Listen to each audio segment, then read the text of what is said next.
এটাই হলো চট্টগ্রামের ঐতিহ্য। শত শত ডেকের মধ্যে ৪০ থেকে ৫০টা গরু ও ছাগলের মাংস রান্না করা হয়। একসাথে চলে ১ থেকে ২ লাখ মানুষের খাবার রান্না। দক্ষ বাবুর্চি দিয়ে ২-৩ দিন ব্যাপী চলে মেজবানের আয়োজন। কাজ করে ১০০ থেকে ২০০ জনের একটা দল।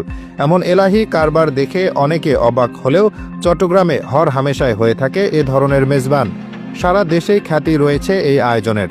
চট্টগ্রাম অঞ্চলের নিজস্ব অনেক ঐতিহ্যের মধ্যে অন্যতম হল এই মেজবান, স্থানীয়ভাবে যা মেজ্জান নামেই বেশি পরিচিত। সাধারণত মেজবান বলতে বোঝায় ভোজের আয়োজন, যেখানে প্রচুর অতিথির সমাগম ঘটে আর খাবারে থাকে গরুর মাংসের আধিক্য। মেজবানের মূল উপকরণ সাদা ভাত ও গরুর মাংস, সঙ্গে থাকে গরুর হাড়, চর্বি দিয়ে রান্না করা চনার ডাল ও নলার ঝোল। আগে মাসকলাইয়ের ডাল থাকতো, তবে এখন চনার ডাল রান্না করা হয়।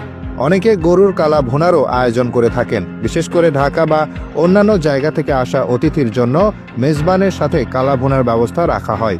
চট্টগ্রামের মেজবানি মাংসের ব্যতিক্রমী স্বাদ ও ঘ্রাণ অন্য কোনো রান্নায় পাওয়া যায় না। সবার পক্ষে এই মাংস রান্না করা সম্ভব হয় না। দীর্ঘদিনের অভিজ্ঞ বাবুর্চিরাই কেবল মেজবানি মাংসের আসল স্বাদ আনতে পারেন। গ্যাসের পরিবর্তে ব্যবহার করা হয় মাটি বা ইটের অস্থায়ী চুলা এবং লাকড়ি। বেশি আঁচে ২-৩ ঘন্টা রান্নার পর চুলা থেকে নামিয়ে গরম গরম পরিবেশন করা হয়। মেজবানি মাংসের এত স্বাদের মূল রহস্য হলো বাবুর্চিরা এতে বিশেষ ধরনের মশলা ব্যবহার করেন, যার কারণে মেজবানের স্বাদই হয় আলাদা।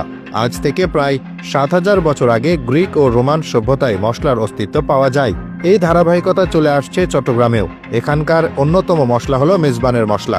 মশলা হাটহাজারী, গুরুদুয়ারা ও সিপাতলিতে উৎপাদিত মরিচ এর মধ্যেও গুরুত্বপূর্ণ, যার উপর অনেকটাই নির্ভর করে মাংসের স্বাদ। এছাড়াও ২২ থেকে ২৫ রকমের মশলা ব্যবহার করা হয় মেজবানে। নানা উপলক্ষে মেজবানের আয়োজন হয়ে থাকে। সেটা কোনো শুভ বা আনন্দের উপলক্ষ হতে পারে, আবার হতে পারে সামাজিক বা ধর্মীয় কোনো আচার অনুষ্ঠানও। এরকম বিভিন্ন উপলক্ষে ধনী গরিব সাধ্যমতো ভোজের আয়োজন করে থাকেন। ৪-৫০০ থেকে শুরু করে কয়েক হাজার কিংবা লাখো অতিথিরও আপ্যায়নের ব্যবস্থা করা হয়। এখানকার মানুষ মেজবানের জন্য মুখিয়ে থাকেন। দাওয়াত পেলেই ছুটে যান সপরিবারে। সামর্থ্যবানরা বিভিন্ন অনুষ্ঠান ছাড়াও বছরে একবার পারিবারিক মেজবানের আয়োজন করেন। একসঙ্গে অনেক মানুষের খাবারের আয়োজন করতে হয় বলে মেজবানে খরচও হয় অনেক। সচ্ছল পরিবারে তাই মেজবানের প্রচলন বেশি। চট্টগ্রাম সুদূর অতীত থেকেই ব্যবসা বাণিজ্যের প্রাণকেন্দ্র।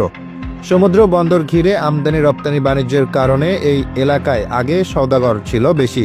তারা মেজবান সহ সামাজিক অনুষ্ঠানে প্রচুর অর্থ খরচ করতেন। কালের বিবর্তনে সওদাগরি ব্যবসার ধরন পাল্টালেও বাণিজ্যিক কেন্দ্র হওয়ায় এই এলাকায় ধনাঢ্য ব্যক্তির সংখ্যাও অনেক।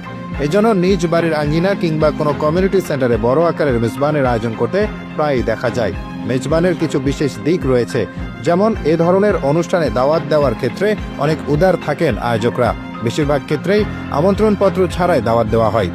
যেমন কোনো গ্রামে কেউ মেজবান আয়োজন করলে নেতৃস্থানীয় ব্যক্তিদের মাধ্যমে এলাকার সবার কাছে দাওয়াত পৌঁছানো হয়। কেউ সরাসরি আমন্ত্রণ পেয়ে আসেন, আবার আমন্ত্রণ ছাড়া অন্যের কাছ থেকে শুনেও চলে আসেন অনেকে। ঠিক কবে থেকে মেজবানের প্রচলন শুরু হয়েছে তা বলা মুশকিল, তবে ধারণা করা হয় মেজবানের প্রচলন ছিল ১৫০০ থেকে ১৬০০ সালেও।